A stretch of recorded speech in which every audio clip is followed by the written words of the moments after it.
Good morning, Jaimee Rogers. Good morning, boys. How are you today? Very well. TK's fired up, so I'll be interested to He see how he is. goes this morning with you, Jaimee. Don't take offence, though, by the way. I because never will. I've known TK for a very long time, yeah. so I've take never a lot. offended you, have I? actually He's haven't. a bit touchy today. It does take a lot to offend me, though. So Yeah, you and me, haven't by done the it way. yet. The So burning issues, eh? And we've got plenty to get through this morning. There's always lots going on in the world of sport and racing. So we'll just start off. You've already spoken about this a lot this morning. I listened to you boys with Dean Ritchie, but Israel Folau has come under fire for reigniting his controversial social media account. And Rugby Australia said that the tweet is unacceptable and disrespectful. What would you boys do if you were Rugby Australia? Sack him. I don't think you can do anything else, given it's not his first offence. He was warned last time, and to do what he's done, and the pressure will come on Rugby Australia from the sponsors, and they contribute to paying his large salary. I don't think they have any other position to take other than sack him. And Jaimee, just for people who are just joining us, this is what Israel Folau tweeted, right? Or sorry, put on Instagram regarding what awaits hell awaits drunks, homosexuals, adulterers, liars, fornicators, thieves, atheists, and idolaters, who are people. They're people who worship idols other than God. Now look at. I don't think fanaticism is good in anything, right? I don't think fanaticism in any walk of life is terrific. But he's been warned, and he's just given him the bird.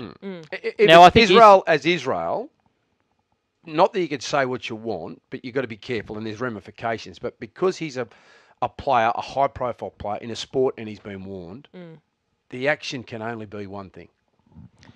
He's got to go. After the warning. Yeah. 100%. After the warning. And after the new contract. I'm sure it would have been discussed. He's the best thing the Wallabies have got going for him, but he can't be there at the World Cup. Michael Checker's just woken up and had a nightmare. And if he does get the sack, I would hate to then see him be picked up by the Cowboys or Rugby League.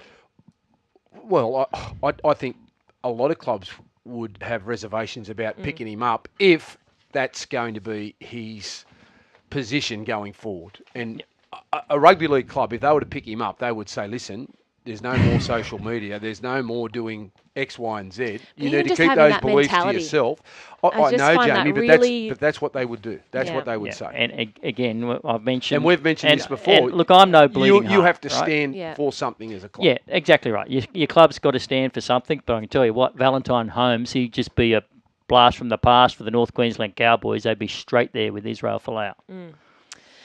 All right, well, let's still in NRL world, let's talk about who is under the most pressure going into this weekend out of Garth Brennan, who's currently on the worst start in Titans history, 0-4, Anthony Seibold, 1-3, Nathan Brown, 1-3, or Paul Green, 1-3. Wow. There's a few to choose from there, Loz. And I didn't include the Bulldogs, who also are 1-3, but because Dean Pay has the Bulldogs have seen a bit better form, out of those four, who would you... Oh, Nathan Brown. Nathan Brown's under the most pressure, but I don't think he should be. The guy that is under the pump, in my eyes, is Paul Green.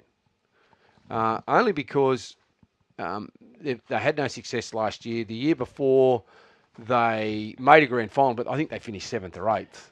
Michael Morgan on the back of Michael Morgan. Got them through. And then this year they've started poorly. And they haven't looked like improving off the back of last year. And their forwards are as strong as anyone's in the competition. I know Taumalolo's not there, but I would say Nathan Brown and Paul Green are under the most pressure. I'd say Paul Green because he's coming off a poor season. This isn't a revelation. They were terrible for 26 rounds last year. And now he's not just bringing out the best in the players. Now, that might not be his fault, but unfortunately that's his job as the coach. They're playing to half their potential, the North Queensland Cowboys.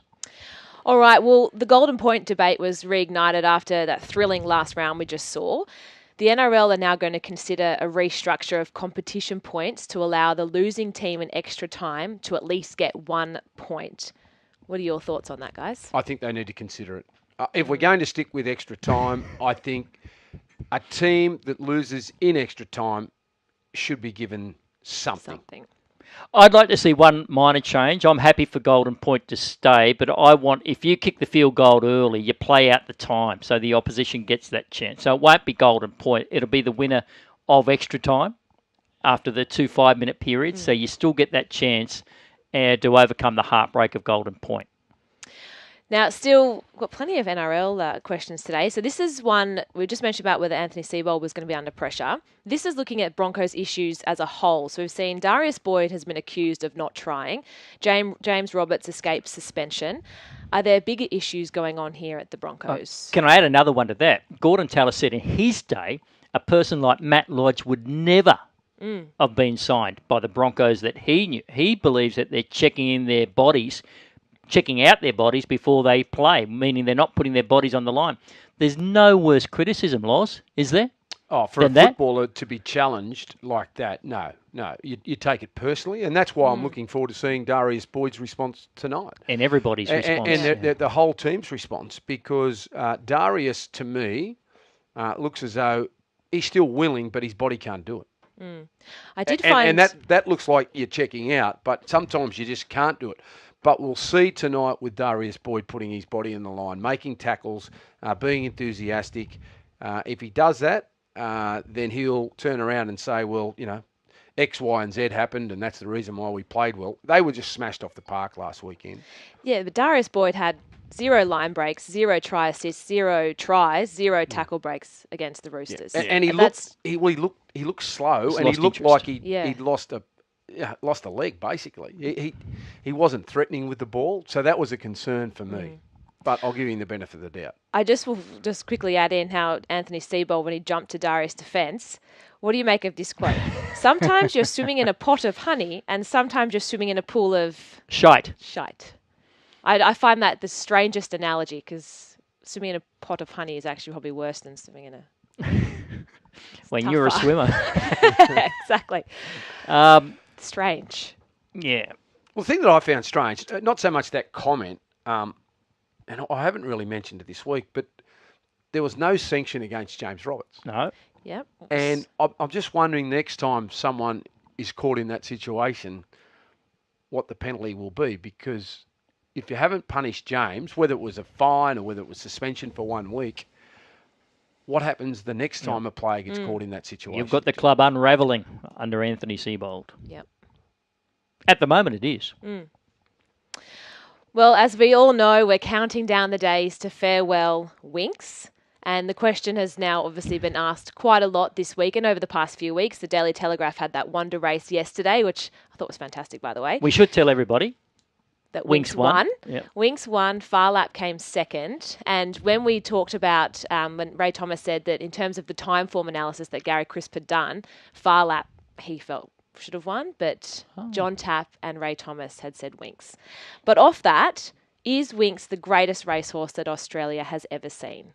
We've had some great horses. Well, the best horse that I've ever seen. Best I've ever seen, and I've just got fingers crossed. I'm not like the Narc. The Narc came on. I hope she gets beat. I hope that Japanese horse beats her.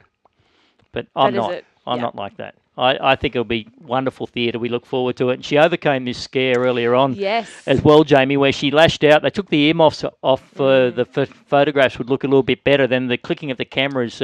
But can we just confirm too, Jaimee, that she is the best I've ever seen? I don't know about the others, but she's certainly the best I've ever seen. But she, her foot did come in contact with the Longines sign, but not the actual fence. All right, so she's okay. fine. The reports are that she's absolutely fine, but she's up for the battle.